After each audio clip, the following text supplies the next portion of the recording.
about what we did yesterday. Yesterday we talked about the differential rate law, and that is looking at how the concentration influences the rate of reaction. Today, and we talked about a zero, first and second order.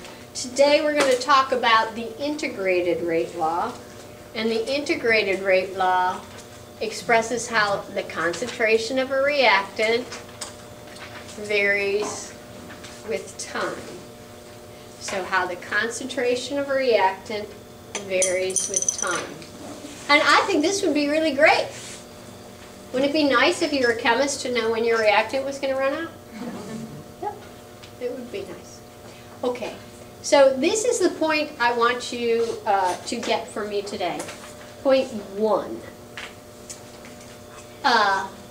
If you know the differential rate law, you also know the integrated rate law. So if you decided that the differential rate law is 0, that the rate has is not affected by the concentration, the integrated rate law is 0. If you know that the differential rate law is first order, the integrated rate law is first order. So, I see a scenario for you figuring out maybe what the integrated is and using it to solve questions about the differential. Okay? So, you know one, you know the other. All right, let's look at these specifically. We're talking about a zero order rate law, and that means that the rate is constant. It doesn't change when the concentration changes. But we do want to know what happens in terms of time. Mathematically, the integrated rate law takes the form, the rate law is equal to the concentration at some time, let's put a T there, at some time, and that is equal to the negative value of the rate law constant. And let's stop a moment and think about the rate law constant. If the numerical value of the rate law constant is a large number, what can you say about the rate of reaction? It's fast. If the rate law constant is a little number, the rate of reaction is slow. Okay, just an aside there. So here we go. The concentration at any time is equal to the negative value of the rate constant times the time that is elapsed from the beginning of the reaction plus the concentration of the initial reaction. Did we get that? What you're solving for here is how much do I have left if I started with this amount, and I have to take into account how fast the reaction goes and how much time has gone by. Good? Okay. Now the integrated rate law is pretty much famous for its graphs.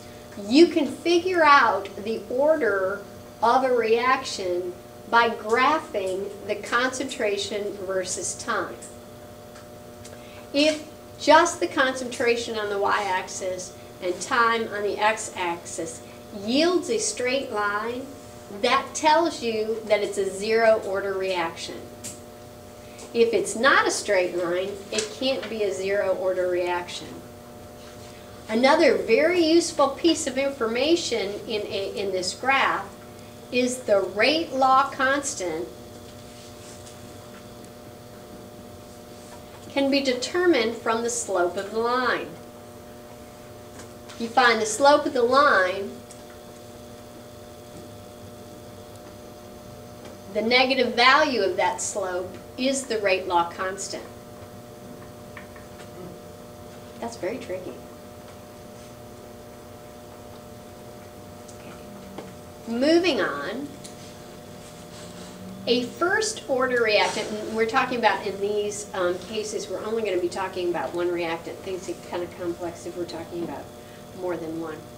the rate law for a first order reaction is the natural log of the concentration after some time has passed is equal to the negative of the rate law constant times the time elapsed plus the natural log of the starting concentration. It's saying the same thing. How much do I have left after time has passed, taking into account how fast this reaction is occurring, and also how much I started with. The deal here is the only way that a straight line for a first order reaction occurs is when you take the natural log of the concentration. The natural log of the concentration versus time. Once again, the slope of that straight line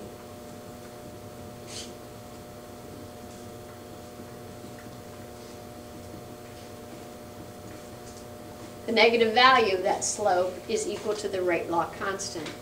I envision giving you some data, some concentrations, and some time.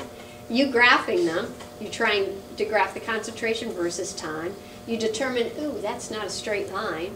So then you try graphing the natural log of the concentration versus time, that being a straight line, saying, oh, it's a first order reaction. I'm going to find the slope on my graphing calculator. Now I know the rate law constant. Now I can use that rate law constant in any way I see fit. One more graph to take into account, and that's the graph of a second order reaction. The rate law, again, has that same general form. The only difference is we're taking the reciprocal.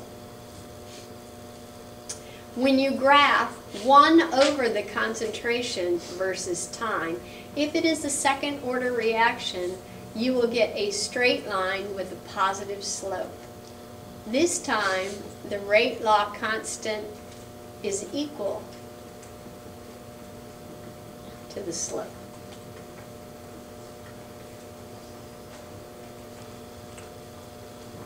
This is another way to figure out a rate law. Just by looking at the graphs, you can determine the rate law. Are we so far so good?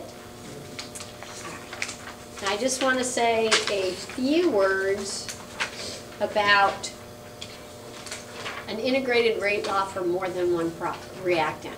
Like say you have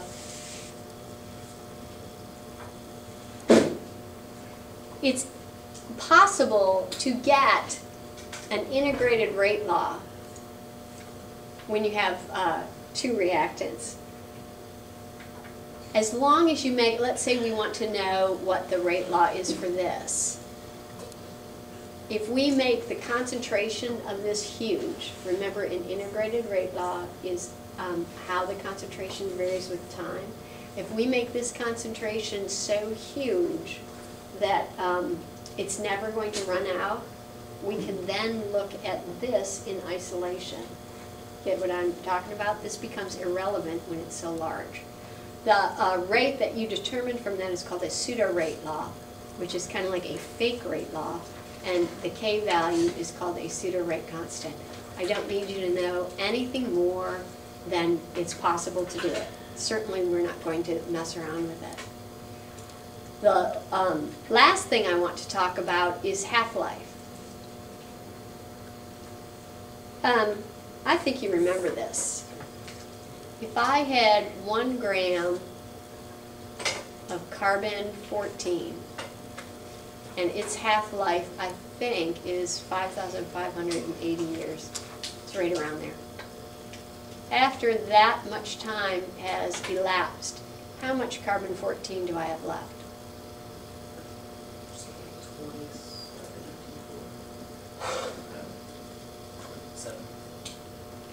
The half-life of carbon-14 is 5,580 years. If I start with 1 gram, I let that much time elapse. How much do I have? Half a gram. After another 5,580 years elapse, how much do I have now?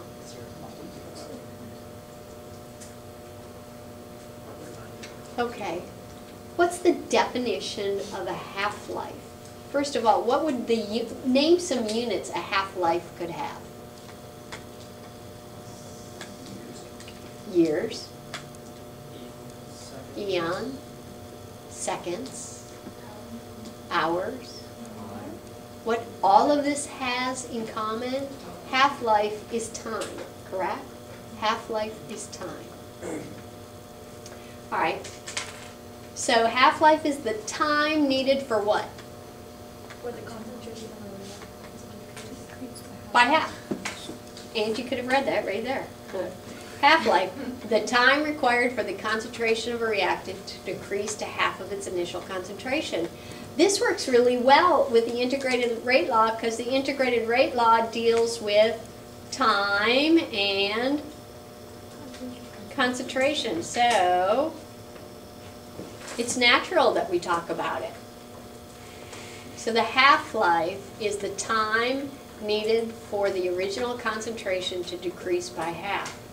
If you have a zero-order reaction, the half-life, T sub 1/2, got it, is equal to the concentration, the initial concentration in molarity divided by 2 times the rate law constant. If the rate law constant is a big value, what will the half-life be? Small. It'll be short. If the rate law constant is a small number, the half-life will be Very large. Now, unlike the half-life example that I just showed you, a zero-order half-life isn't the same amount of time every half-life. So if it's 48 seconds to the first half-life, it may be 72 seconds to the third. Get it? It is not a linear kind of thing that you're accustomed to seeing. And it also depends on the amount that you start with. A first order half-life is the one that you know and you're familiar with when we're talking about radioactivity. The half-life of a first order reaction is equal to this number, 0.693, that's the natural log of 2, over the rate law constant.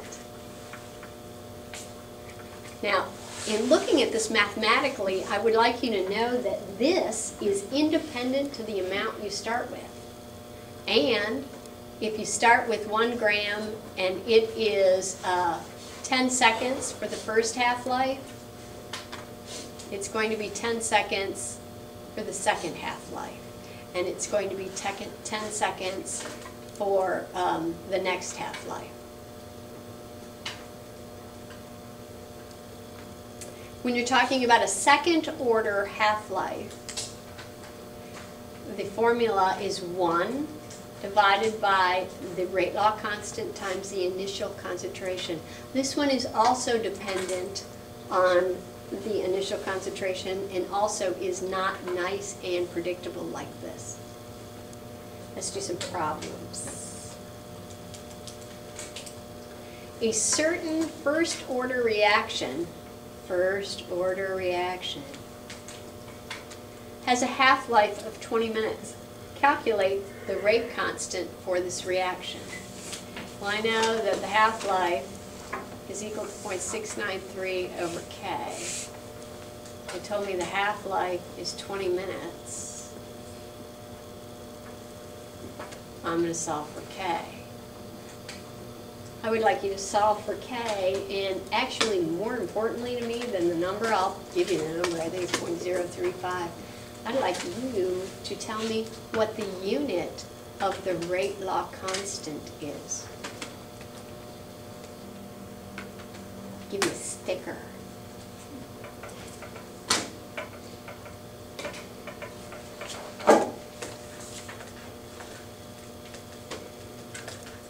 Tell me when you have it. The unit? No, I gave you the number.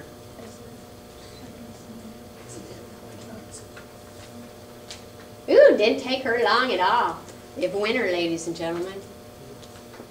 It's first order. So remember, the concentration unit totally falls out. 1 minus 1 is 0. And then it's just the time. The time value is in, so it's minutes to the -1. Ooh. Okay, let's do this. Okay, here's your sticker. So cute. You can put that right on your desk. I know you want to. Okay, and you know what? I don't care how old you are, you like stickers. How much time is required for this reaction to be 75% complete? Huh, well, I don't even know what they're talking about here. All I know is first order, and so I know that first order has this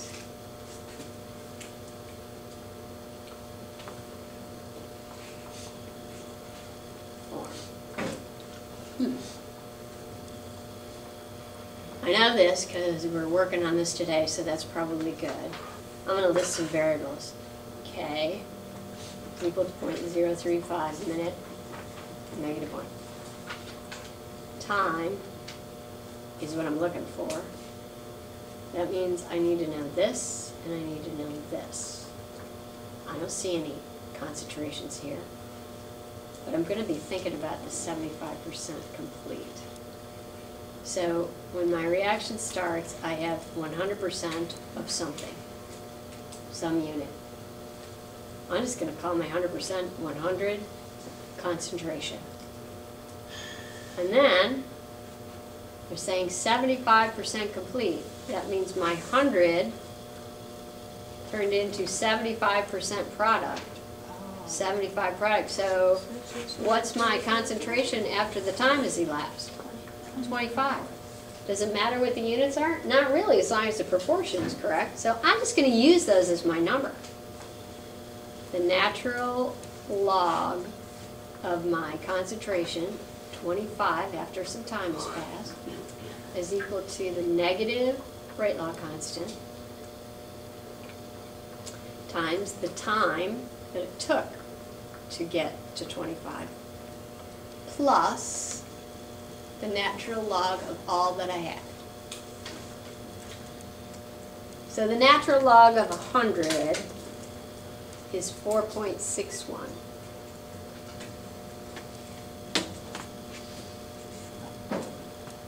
And the natural log of 25 is 3.22. The time, solving for time,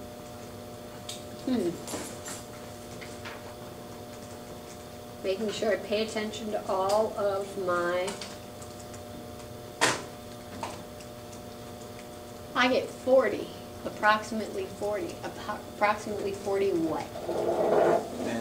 Minutes. Minutes is correct. Okay, let's try some more.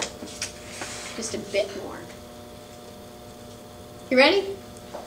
The rate constant for the first order transformation of cyclopropane to propene is 5.4 times 10 to the -2 per hour. What is the half-life of this reaction? Well, he told me it was first order, and I knew that just by looking at the rate law constant. I know that formula is T to the 1/2 is equal to 0.693 over K. They told me that K is equal to 5.40 times 10 to the -2. That means that my half-life is 12.83 hours.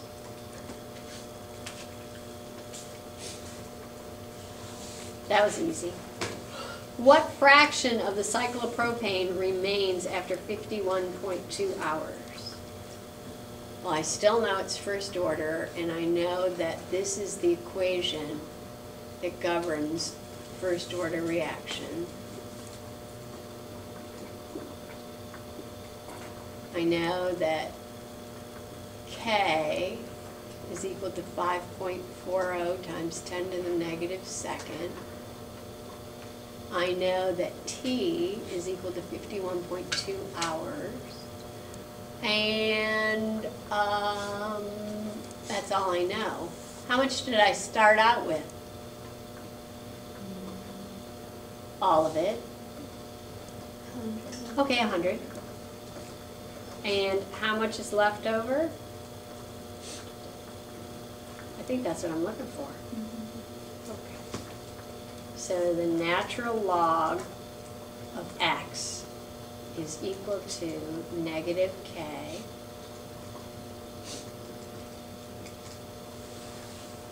times t plus a natural log of 100.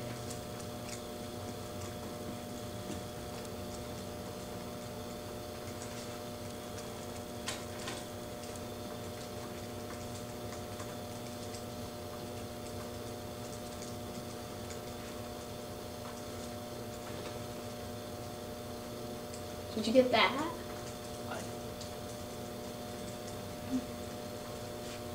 All right, I don't want the natural log of that concentration. I'm looking for the natural log of the concentration after some time has passed. So what I'm going to do is take the analog of everything because I need to get rid of this. So the concentration after some time has passed is going to be E raised to the 1.85 power. I get the concentration equal to, what do you get? 6.3. I got 6.26. 3.6? I got 2.6, but even if it's 3.6. All right, what fraction is close to that?